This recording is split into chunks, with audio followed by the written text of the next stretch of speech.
to Let's Talk Real Estate Investing. In this podcast, I bring you insights, experiences, and lessons from real estate investing professionals at all stages of their journey, along with industry experts who provide essential services to you to help you to succeed. Our goal is to empower you with the knowledge and strategies needed to build a personalized real estate investing plan that aligns with your unique goals. If you enjoyed this episode, please hit that like button and subscribe to my channel. It helps me to continue to share valuable content with you. My name is Debbie Balfour, and I'm a real estate investing professional and a real estate investing success coach. I help IT professionals build true financial security by unlocking 60 to 100K in additional income within 12 months through my personalized investor strategy framework. Real estate investing isn't a one-size-fits-all. Your strategy should be unique as you are. I'd like to welcome my special guest today, Jamie Flanagan, and Jamie is from the US. She is a US-based investor living in Arizona. And our topic today will be about growing and self-managing your portfolio. Because for many of us, especially when you first start, it isn't something you may want to keep more of that cash flow for yourself and do that self-managing. Also, before you move into hiring a property manager, it's always a good idea to do it yourself to know what your expectations will be of that property manager. But before we get into the topic, I would like to hand over to Jamie to talk a bit about her journey in real estate. How did you get, Jamie, to where you are today? And also tell us a little bit about your family. Absolutely. So I actually grew up in Minnesota. So story short, my parents, I ended up in Nebraska. And so my family's family was from there, but I grew up in Minnesota, moved to Nebraska, met my husband in Las Vegas. We ended up having our daughter. And so we moved to Nebraska and raised our family there. Basically, the most majority of my adulthood was in Nebraska. And so we actually built our portfolio there. And a big part of my journey and sharing with others is making sure that you are actually invest in an area that you know. And so, Nebraska was not only affordable at the time, but it also was what we knew. Like, I lived and breathed the real estate market with my clients. And so it was easy for me to identify opportunities. And so we basically started with a single family home that Brad and I lived in. It was a 2-bedroom, 2-bath. We outgrew that home, and going backwards a little bit, Brad and I actually got divorced and we got remarried. And so, so the 2-bedroom, 2-bath home was, my daughter and I were living in it. And then when we got back together, we ended up having our son, we got remarried, and we outgrew that property, but we ended up listing it for rent. And we were like, you know what, we'll just see what happens. And it ended up renting out really fast. And so that created a little bit of like, wow, this was like easier than we expected. And a lot of people, like, I'll talk to them and they're like, oh, my dad did rentals and he was always gone. And so that property I've probably had 2 maintenance requests in the 10 years we've owned it. So that property is unique, but we have properties that are a ton of work and a lot of headache. And so when we look at it, it's like we really evaluate the headache factor now. And it's like that one actually had negative cash flow, but it was on a 15-year FHA mortgage. So we put nothing down essentially. And with being on a 15-year, I was negative like $100 a month. So I was paying $100 a month to have this property. However, if you look at an amortization schedule, you see how quickly that works out. Somebody else is paying the bill. And honestly, I would like go back and do that over again, even if it was $200 negative a month in cash flow, because we did have the income to cover it. And so I would have picked that over like a car payment.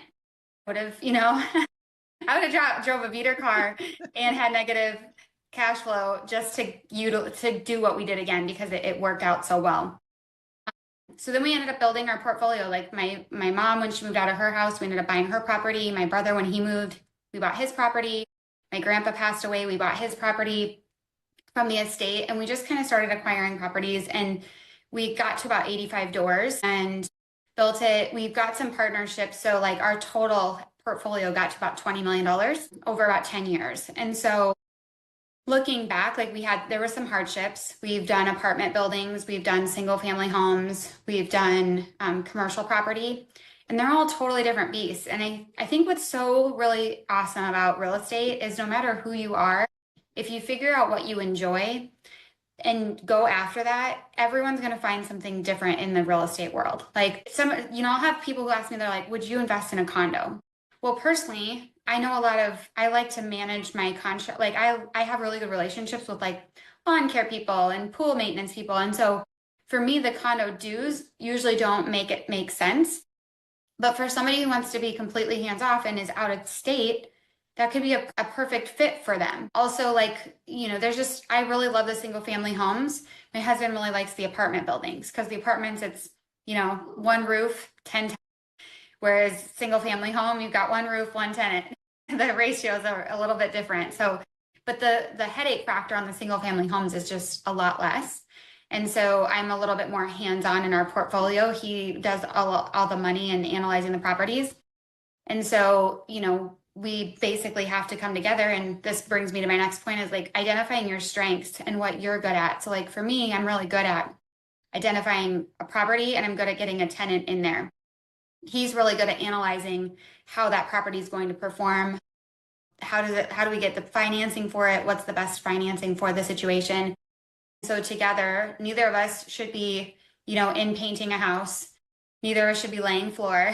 And so really identifying like, what are you best at? And then having a really nice vendor list to satisfy the rest. So sorry, that was a long intro. That's great because this is what this is all about. It's learning about your journey in real estate, which is awesome. So you have 85 doors now and you self-manage all of that?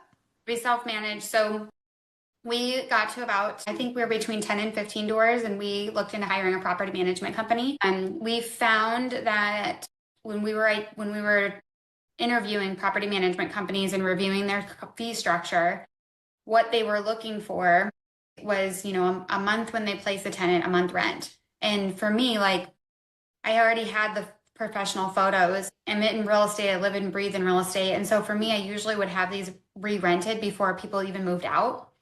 And so for me to justify, $1,800 to $2,300 in the property management fee for them to fill the unit just didn't make sense for me. Mm-hmm. The other piece of that was I have really good contractors that I like to be loyal to because I also run a real estate team. And so, if I give my HVAC guy a lot of business, he's more likely to show up on a regular basis for me and prioritize me. And so with the property management companies we were interviewing, they also have their preferred vendors and they're feeding that preferred vendor, but then they have a fee on top of it. Right. So they do a markup. Yeah. Mm-hmm. So if I have an HVAC bill, it's $130 and now I'm paying $175, that totally eats into my profit. And so after we just ran the numbers and really looked at like what the overall overhead would be, it didn't make sense for us. And so we decided and looked at, okay, could we buy a building that could cash flow enough for us to hire in-house support? And so that's the route we went. Mm-hmm. So we ended up scaling. We had a full-time handyman. And that was really like the key, honestly, because we use AppFolio for our property management software. And within that software, you can literally I'd say you could manage 300 properties from your phone. Like you can pay bills from it. Vendors set up their payment systems in there. So like, a tenant files a maintenance request. As long as you have a handyman, automatically that maintenance request doesn't even have to come to me. It goes directly straight to him. It goes straight to our handyman. He schedules with the tenant, gets the tenant information and goes out there. And he knows our standards. So we have very specific, like, we want to make sure that the tenant, if it's a tenant required, like if they damage something and they're asking us to come out, it's going to be a chargeback to the tenant. We don't just show up, we have to make sure we're managing expenses in that aspect. And that was a hard thing because we actually when I say our property manager, in-house leasing agent, property manager. So we did have somebody who helped us and she was phenomenal. But she, when you're a people pleaser, if a tenant requests something, it's easy to just say yes. And No, sorry, we didn't have a property man or a handyman at this time. And so we were paying like a premium because we lost our handyman and we were in between hiring maintenance tech support. And we were like, gosh, our expenses are out of control. Well, every time a tenant would request something, even if it was the tenant's fault, like if they damaged something and they put in a request, she was hiring somebody to go out and fix it. And so our costs were totally out of whack. Well, the nice thing is I'm very active in the numbers and reviewing our portfolio on a regular basis. So at least we caught it. I would say we caught it a little too late. But then we were like, okay, we got to get our maintenance. We got to get an in-house maintenance guy again. And so we hired one. But what I did, and I think this is really key for listeners, is I evaluated what we were spending the most money on. And HVAC was one of the top things we were spending money on.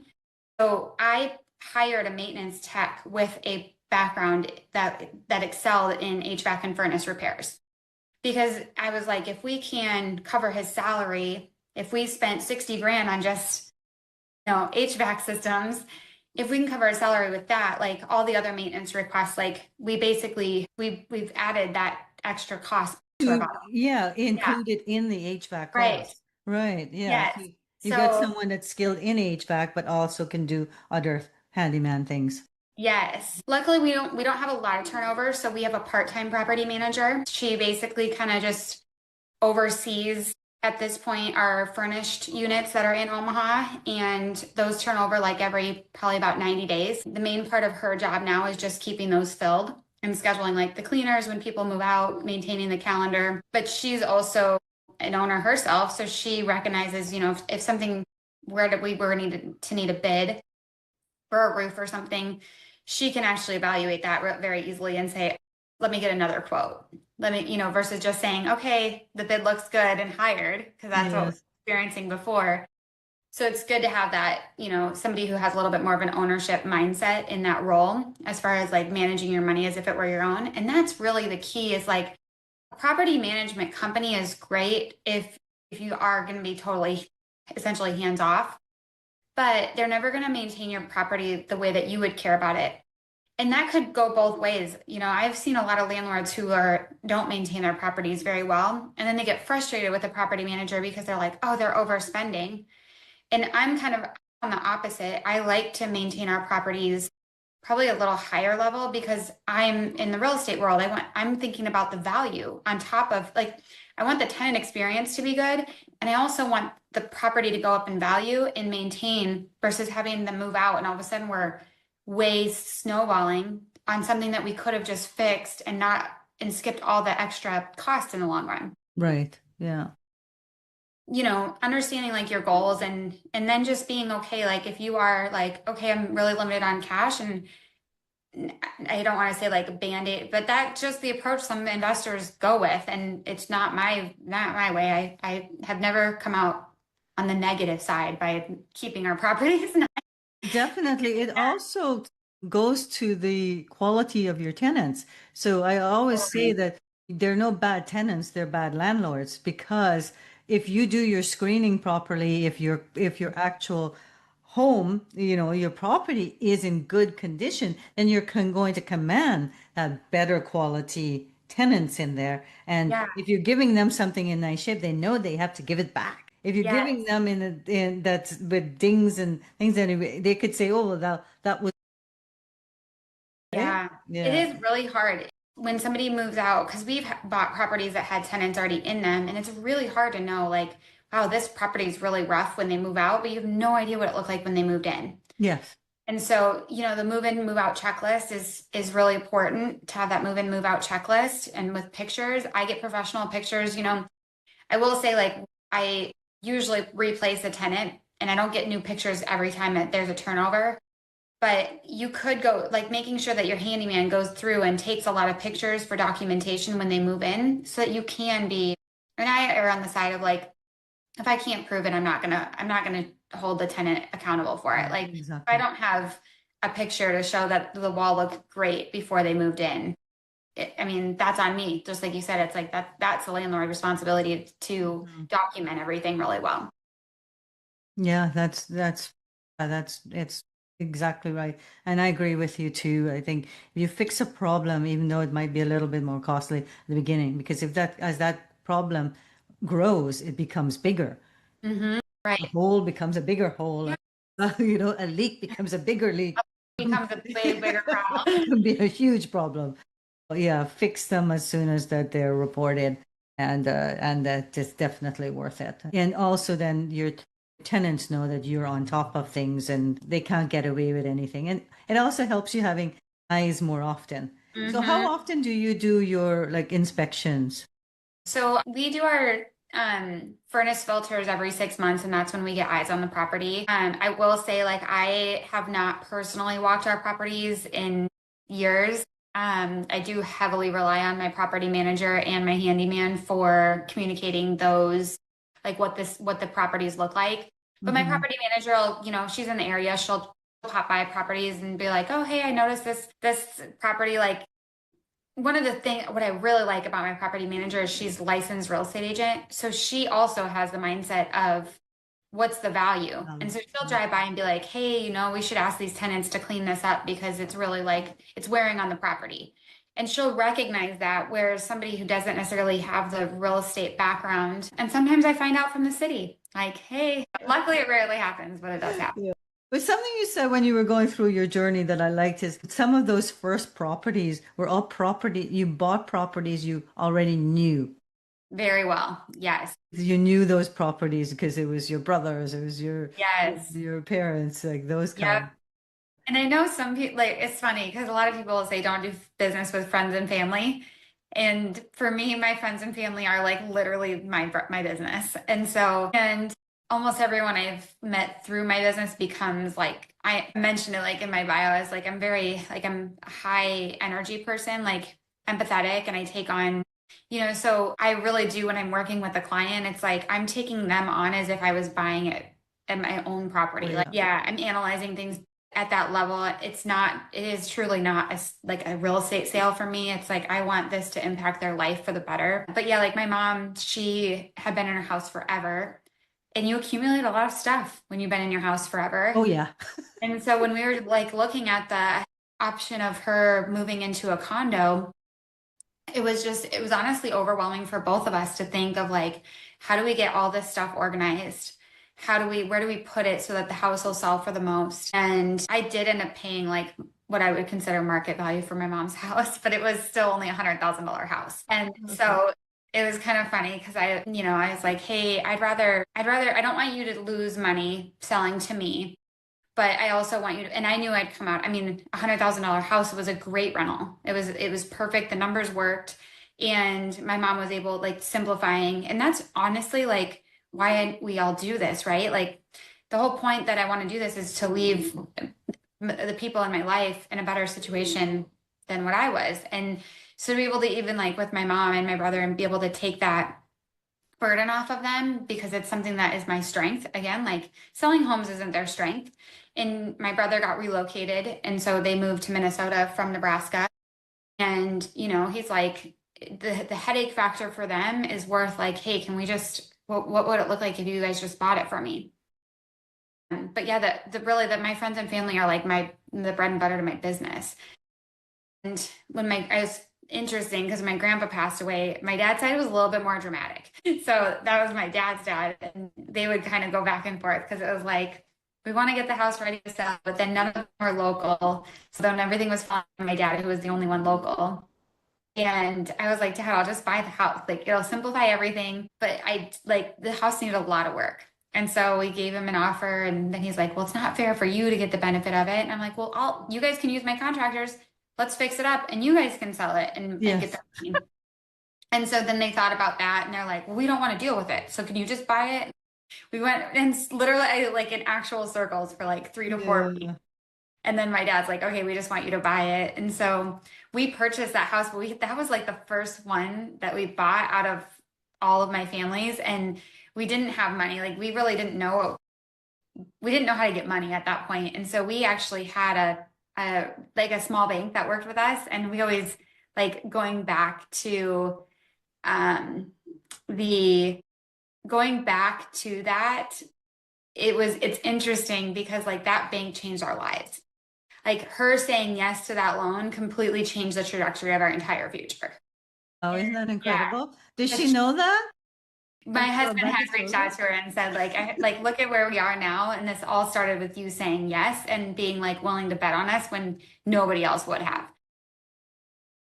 It's just funny because like going back, we used my husband's truck as a down payment. Like we didn't have actual cash, but my husband did have a truck that was paid off. And so we used that as leverage As and your asset that you as were our with the asset. Yeah. collateral. And that's like what we help people with now is it's like, can you find a bank who will actually lend you money based on what your assets look like?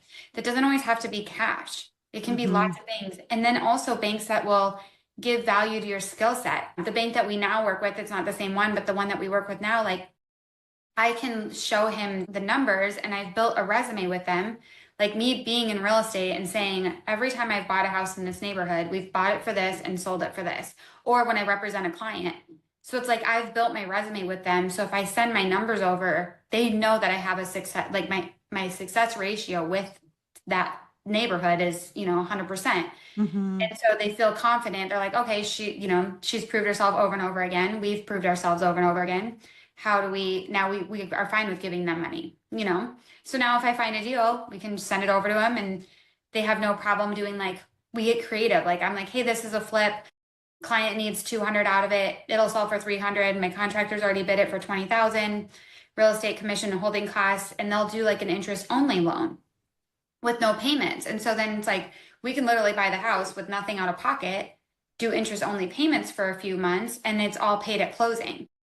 But that's from building up the relationship and the resume.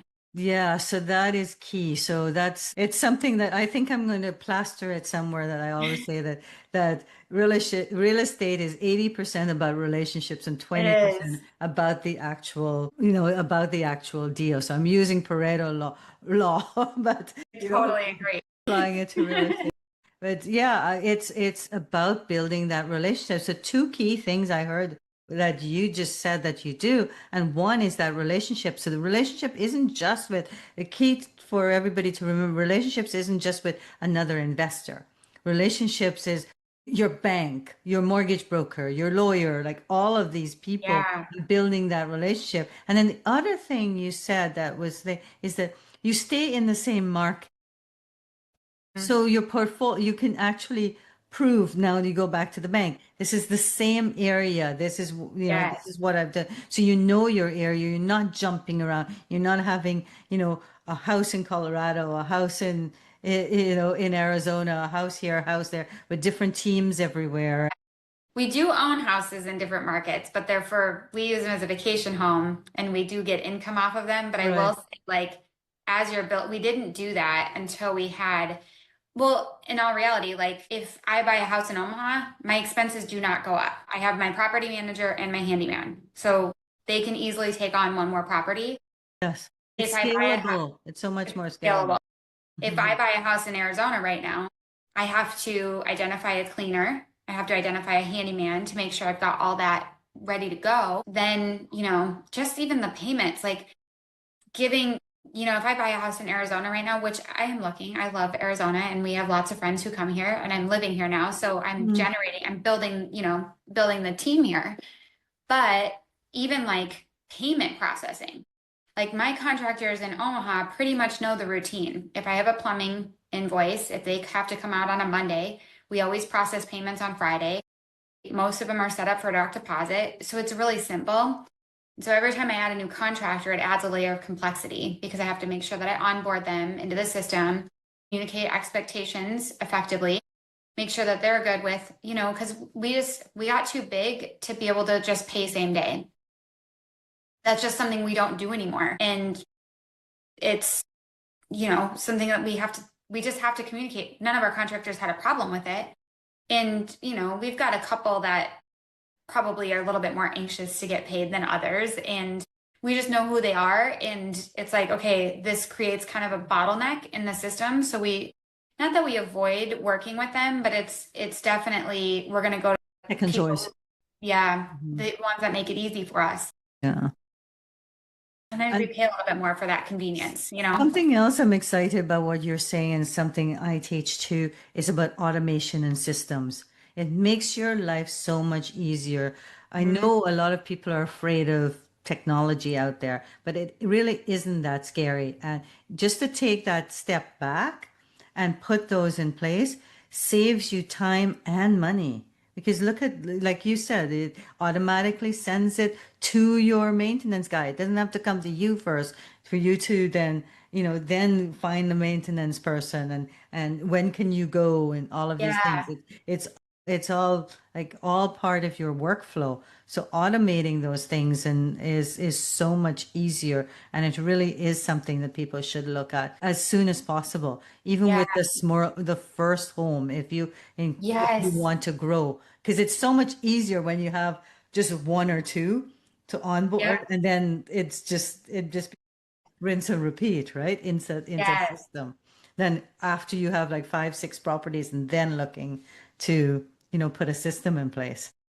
That's Mm. so true. Like we ever, something somebody else, this is not my idea, but putting your utilities that you do end up paying on auto pay was the Hmm. biggest saver ever. And then my VA pays all of the bills that are not able to be put on auto pay. So she goes in monthly and I have her look for, like if a water bill seems high, I want her to email me if it gets over a certain amount. I can't remember the percentage I gave her, but I want to know if the percentage is, if it's a 20% or more increase, like please email me so that we can figure out what's wrong because it's either running toilet in a vacant home, something's off. And Yes. so, communicating those things and like something we're navigating right now is Nebraska has the weather. So our handyman also has to make sure that if a house is vacant in the winter, the furnace is on and, we're not have it set too high, uh, you know, Too low so that or too pipes low. will. Yeah.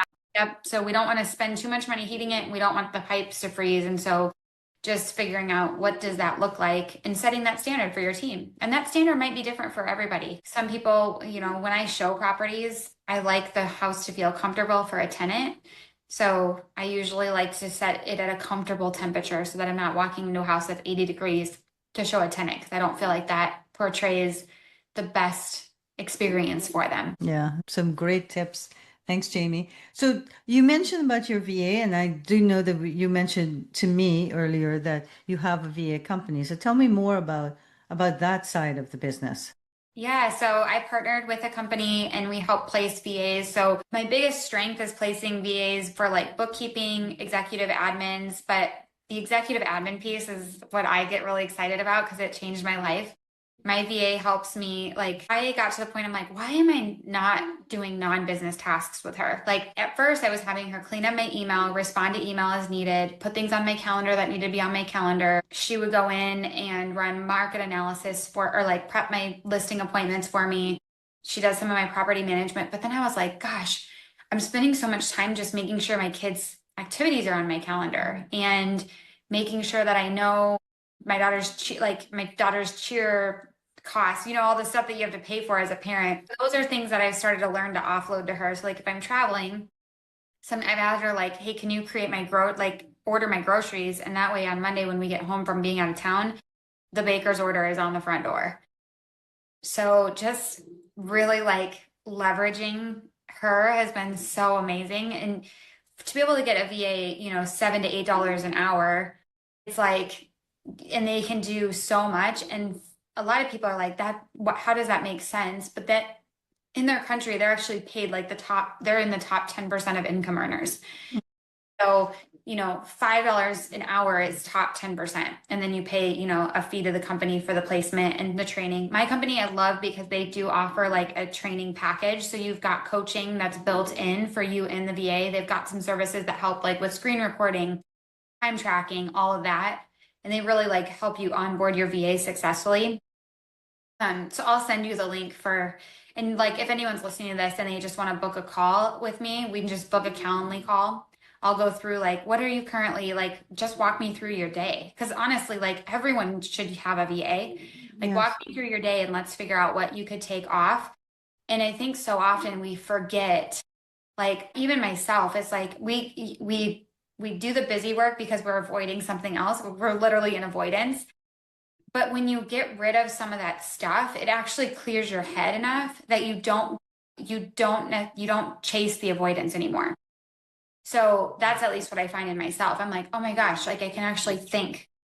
And then I have clarity around, okay, this is the big thing that I've been avoiding, and I can actually work through it because Now you have time, you have that focus time to do it. yeah, Yeah, it doesn't feel definitely. overwhelming anymore. Definitely. So, yeah, so what would you be your tip for people who are thinking, do I need a VA? Or, and a lot of people are like, well, I don't know what I would give to that VA. Yeah. How would they go about thinking about what are the things they would be able to give away? The first thing is like going through your day and tracking everything you do, the stuff that doesn't make it onto your calendar.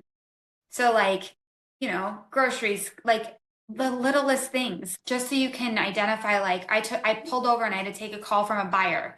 A tenant called me in this. Like you don't necessarily, if a tenant texts you, you don't put that stuff on your calendar, but track all those things for a week. Do a time study for a week and look at all the little things and how long they actually took you. Because we say, oh, that was only took 5 minutes. I wouldn't, but that 5 minutes, the headspace that it takes trying to remember that while you're in the car, it's not a 5 minute activity. Yeah. It's in the back of your mind while you're recording a podcast, while you're in your kid's basketball game.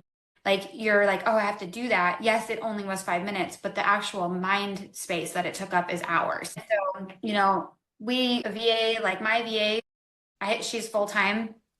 And I would say like she probably doesn't work 40 hours a week, but that she gives me back 40 hours of my week, like night and day. And I can like offload stuff to her and say, hey, this, and this. I just need you to even find it in my place in my calendar to do this. Or if you can figure out how to do it without me, that would be even better. So often she's like, okay, I'll ask her some things that I've, help you grow. Like sometimes you don't even know, it's not even necessarily taking off your plate, but hey, I've really wanted to get on more podcasts. And can you just go and Google and research different podcasts that fit this description?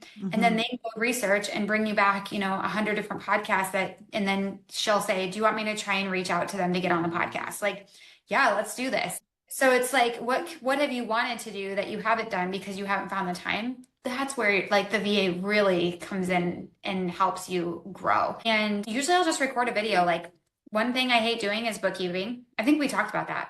You and I, My podcast. I hate bookkeeping. I always get the ask list. It sits in my email. And it's funny because after your call the other day, I was like, oh my God, I already taught my bookkeeper or my VA how to do this. And you and I were on the podcast. And I'm like, I just need to tell her to do this. I've already trained her. That's super funny and aha after because it's like I haven't created that habit of handing that off to her yet. yeah. But now it's like a reminder. And that's the thing with a VA is it takes time to learn to offload those tasks to and there is a training. You can't expect, you wouldn't hire somebody in the United States to show up to day one and not train them. Nobody would do that. And for some reason, our mindset says, okay, if I hire a VA that's already trained in this, I shouldn't even have to talk to them. And that's 100% the wrong thinking. So, setting yourself up for success is like every morning for the first 90 days that they're onboarded, spend 5 to 10 minutes going through your calendar and saying, hey, this is what I could use help with today. And they'll start to learn and they don't want to screw up. So yes, they will ask questions when they get stuck, but then they'll know how to do it moving forward and it'll be done the way that you want it to be done. Yeah. And I say like, in the United States, or Canada, you would hire somebody and if it didn't work out, they say hire slow, fire fast. Same thing. Like if you don't feel like it's a good fit, let's find you a replacement. Let's get somebody else in. I've only had one person need a replacement in the year I've been doing VA placement, which is really, it shows the success ratio of the company because they really do hire really great talent. But it is identifying what you need. And usually entrepreneurs need a executive admin first. Yeah, definitely. Well, that's the first thing I've given away is all of my social media. Like I create the content, but she posts it. She creates the images. She does my newsletters, so I give her content because I find that's not something, it's something that I like to be authentic to me. Yes. It needs to be my voice, my stories, etc. So it isn't something I tried giving it to others before, and they created like real estate agent type. Yeah. post. It was like, no, that doesn't work. Yeah, that's not what I But, was going but for. just like I gave you the idea about the bookkeeping, like you're giving me the idea. Like right now, I've got a lease agreement. I have to go and prepare to send out, and it's like, why don't I just teach my VA? Yes. Get that out. It's so funny. And I will say, like, when people hire a VA too, depending on their skill set, because like an executive admin can kind of fall into different things, but they're usually really detail oriented. That's what makes Yes. them successful. And then like somebody who's more on the creative side, just like locally, it's like a videographer. They're usually not people who are super detailed. Like they have a creative brain. They're like, Mhm. oh, let's go this They're angle. here, they're there, they're yeah. And so really when you're interviewing, like most people ask, like, how do you interview how do you get such good talent? And it's Mhm. because I'm hiring people in the skill set of the job I'm hiring for. I'm not hiring somebody who's creative and expecting them to fit into a bookkeeper box. Yes, because they'll be And like us. Can't yeah, and a bookkeeper does not do social media. they Send weeks. gotta like numbers and like detail. If you're a big picture and don't like the Yes, detail, I'm very big picture. I think we're so much alike. Yes. So those are great tips because I mean I have a VA and even you're like as we're talking, I'm going, oh yeah, I could give her that. I could get Yes. Oh, I love that. so that also helps me. It's amazing. So which actually comes into something that getting somebody on like that they're not working in the business with you, but become accountability people or masterminding or someone that you can like bounce ideas off, share ideas and just kind of grow because you become so narrow-minded in your systems, the way you do things. You can't see the outside and there's Right. no ideas. So having Totally. someone that you work with, I know you and your husband share different responsibilities, but do Very you have much. someone that you like, that you mastermind with or anything Yeah, like that? so I spend a lot of money on my friends. I no, I think that like we have I feel like our circle just gets more expensive, but we do a lot of we're in a lot of coaching. Like we do consulting for other people and I spend a lot of money on being coached. Yeah. And so I've got, a manifestation coach, I've got a business coach, I have a health and wellness coach. So I end up masterminding individually within those Yeah. groups. It's been Mhm. really great. Yep. I've got two business coaches right You now. do? So yes. Yeah. Sometimes that's hard. And I've got a marketing coach. That's good. Marketing Yeah, guru. So yeah, but I do want to get to the mindset part because I think that that could be blocking me from growing. totally. So it is definitely a part that I'd like to go with. But yeah, it's definitely worth it because it gives you grow so much faster Yeah, with the inputs and of people who've been there, done it, or have other yeah. ideas. So wonderful. So Jamie, do you have like something free to offer the listeners? You know what? I don't have this on my site yet, but by the time you post it, I'm going to. So we have bradandjamieflanagan.com and I don't have it there yet, but I'll put a resources thing and I'm gonna put a hiring your first VA. So Oh, great. That's I'll upload like a that. I'll get checklist. that uploaded today. That would be wonderful. Yes, Yeah. thank you so much. And you also have your free Facebook group where people Yes. can join. And what is that Yes. called? We've got a Facebook group called Brad and Jamie Flanagan Wealth Through Real Estate. And so we go live every Monday night and it's marriage, money, and mindset talk. And so sometimes we'll be digging into mindset. We do spend a lot of time on mindset. Honestly, that's the biggest limiting thing that happens to people is they hold themselves back or they tell themselves they're not good enough or they tell themselves they can't do it for whatever reason and they talk themselves out of investments that they should be just going to do. So that group is really fun. I love that group. And then we do some private coaching and consulting as well. Excellent. I really appreciate you taking the time in your busy schedule to chat with us and share your knowledge and which will help others. There's so many great nuggets that, I've pulled out in here about like automating where you can, a team, like not trying to spread, especially right away across different markets, the Yes, value and that you get out of concentrating in one market because you're using the same team, you're using, the banks are, like you mentioned, the banks now you've got a portfolio, you've got a resume with Mhm. them that they're able to see, and it's so much easier to deal with. There's so many great advantages to staying within one market, especially when Yes. you first start. Like, Oh, don't yeah. jump around, right? 100%. Uh, Yep. so yeah, great nuggets, and that about the VA, how to hire VA. It's a question I hear all the time. People say, "Oh, I've got so much to do," and I'm, well, what about hiring a VA? Well, I don't know what to give them. Yes. Yeah. I'm going to put a really good PDF together. Yeah, that would be great. Thank you so much, and Yes. Thanks, I look Debbie. forward to chatting with you soon. Same.